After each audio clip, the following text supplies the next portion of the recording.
Panas, Komandan Mossad Israel diduga dihabisi oleh Iran. Balas dendam.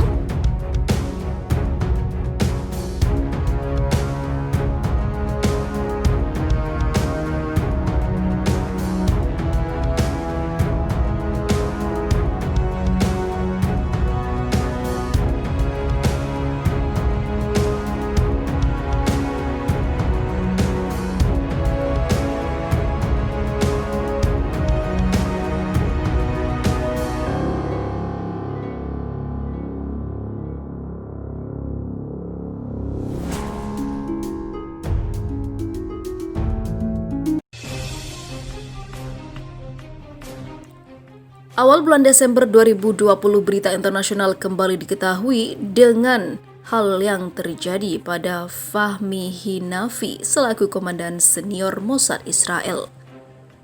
Kematian Komandan Senior Mossad Israel tersebut diduga disebabkan oleh Iran. Banyak yang berspekulasi Iran melakukan balas dendam karena ilmuannya juga dihabisi, yaitu Mohsen Fakhrizadeh pada tanggal 28 November 2020 lalu, dan Iran menuduh Israel dalang dibalik hal tersebut. Mossad Israel adalah sebuah dinas rahasia Israel dengan nama lengkap Ha-Mossad Ledumunin Ule Tafkidim Meyuhadib.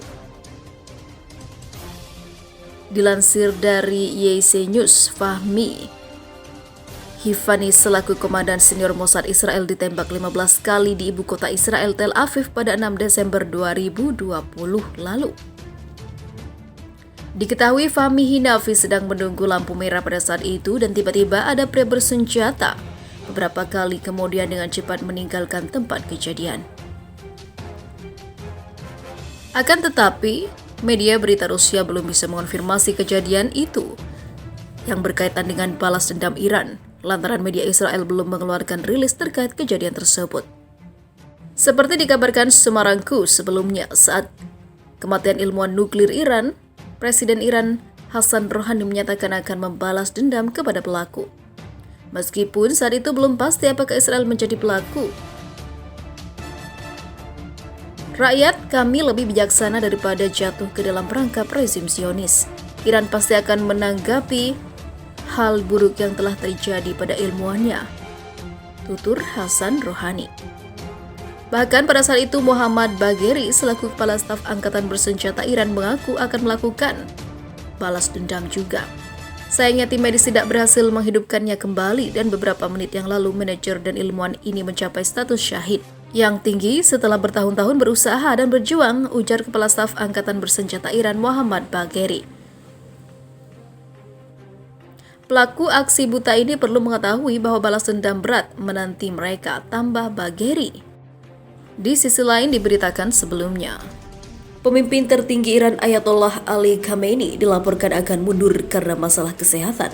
Dia menyerahkan jabatan kepada putranya Mojtaba Khamenei. Kabar ini disampaikan seorang jurnalis Muhammad Awaze melalui cuitan pada Sabtu 5 Desember 2020 malam, mengutip pernyataan sumber di pemerintahan. Awaze mengungkap Mojtaba siap mengambil alih posisi ayahnya dan mengarahkan negara di tengah meningkatnya ketegangan dengan Israel dan Amerika Serikat pasca hal yang terjadi pada ilmuwan nuklirnya. Awaze menyebutkan dalam cuitan, sumber itu mengatakan kesehatan Khamenei sangat memprihatinkan. Presiden Iran Hassan Rouhani sedianya bertemu dengan pemimpin Iran Khamenei pada Jumat lalu. Pertemuan dengan Presiden Rouhani ini dibatalkan karena memburuknya kondisi kesehatan Khamenei. Demikian postingan Awaze seperti dilaporkan kembali The Sun pada Minggu 6 Desember 2020. Belum diketahui sakit yang diderita Khamenei, namun kondisinya dilaporkan memburuk dalam semalam. Sementara itu, belum ada konfirmasi resmi dari pemerintah Iran mengenai rencana pergantian Khamenei, termasuk perkembangan kesehatannya. Media tidak bisa memverifikasi laporan Awaze tersebut secara independen.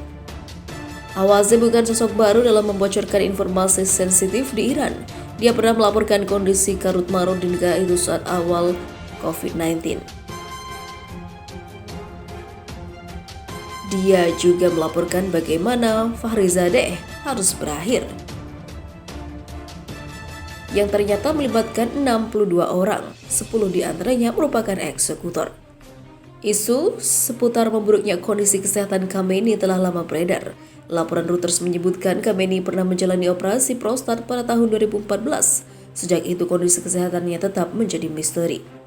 Sementara itu calon pengganti Khamenei, Mojtaba, juga telah disebut sejak lama oleh media barat.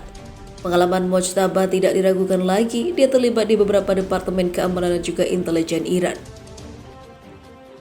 Pada tahun 2009, The Guardian menjuluki Mojtaba sebagai penjaga gerbang pemimpin tertinggi Iran, di mana Khamenei akan menyerahkan jabatan ke pria tersebut suatu saat kelak.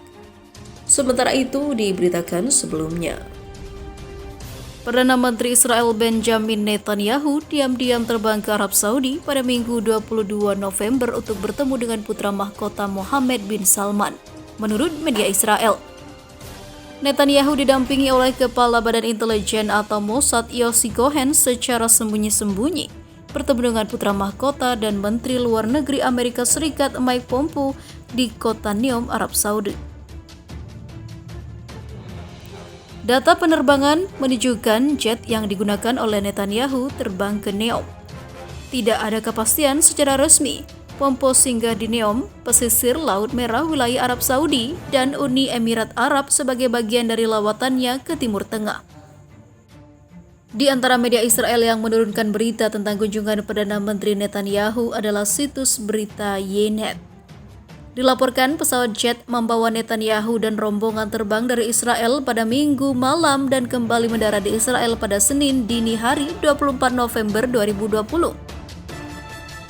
Surat kabar Haaretz melaporkan pergerakan pesawat jet Netanyahu terdeteksi sejumlah situs pelacak penerbangan. Pesawat lepas landas pada Minggu malam dan mendarat di Neom, kemudian diparkir di sana selama sekitar 2 jam. Pesawat yang sama kemudian terbang kembali ke Israel sesudah tengah malam. Salah seorang penasihat Netanyahu, Topaluk, tampak mengisyaratkan kunjungan tersebut memang terjadi, namun sejauh ini belum ada konfirmasi resmi dari kedua negara. Kantor Perdana Menteri Israel belum mengeluarkan pernyataan, begitu pula pemerintah Arab Saudi. Jika benar kunjungan tersebut tercatat sebagai lawatan pertama Perdana Menteri Israel ke Arab Saudi yang pernah dilaporkan, Presiden Amerika Serikat Donald Trump sebelumnya mengatakan pihaknya mengharapkan Arab Saudi akan melakukan normalisasi hubungan dengan Israel, mengikuti jejak Uni Emirat Arab dan Bahrain yang menekan perjanjian normalisasi hubungan pada September. Sudan juga telah sepakat untuk melakukan normalisasi hubungan dengan Israel. Sejumlah pejabat Amerika Serikat dan Israel dalam berbagai kesempatan mengisyaratkan bahwa lebih banyak negara Arab akan menjalin hubungan dengan Israel.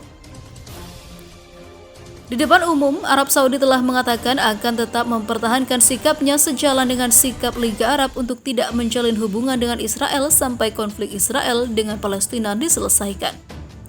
Namun Arab Saudi telah mengizinkan pesawat Israel terbang di atas wilayahnya ke negara-negara baru sahabatnya di kawasan Teluk dan juga ke Asia. Sementara itu, lawatan Perdana Menteri Israel ke Arab Saudi memicu spekulasi. Perdana Menteri Israel Benjamin Netanyahu diisukan berkunjung ke Arab Saudi. Israel ingin memanfaatkan momentum diplomasi menyusul dugaan administrasi baru Amerika Serikat bakal kembali ke perjanjian nuklir Iran dan mencekoki ataupun juga merecoki catatan HAM Saudi. Adalah koresponden diplomatik Israel Barak Ravid yang pertama kali menyebar kabar heboh tersebut. Dia melaporkan Perdana Menteri Benjamin Netanyahu dan Direktur Dinas Rahasia Mossad Yosef Meir Cohen menumpangi pesawat milik seorang pengusaha bernama Udi Engel pada Minggu 22 November malam. Ravid melacak jet pribadi itu terbang pada pukul 8 waktu setempat menuju Neom, kota futuristik yang dibangun Arab Saudi di pesisir Laut Merah. Di sana delegasi dari Yerusalem sudah ditunggu oleh antara lain Menteri Luar Negeri Amerika Serikat Mike Pompeo. 5 jam berselang, pesawat yang ditumpangi Netanyahu kembali mendarat di Israel. Laporan Ravid yang diunggah di Walla News itu sontak memicu desas-desus perihal normalisasi hubungan diplomasi antara Israel dan juga Arab Saudi. Jika benar Arab Saudi bakal menjadi negara Arab ke-6 yang resmi berhubungan diplomasi dengan negeri Yahudi tersebut.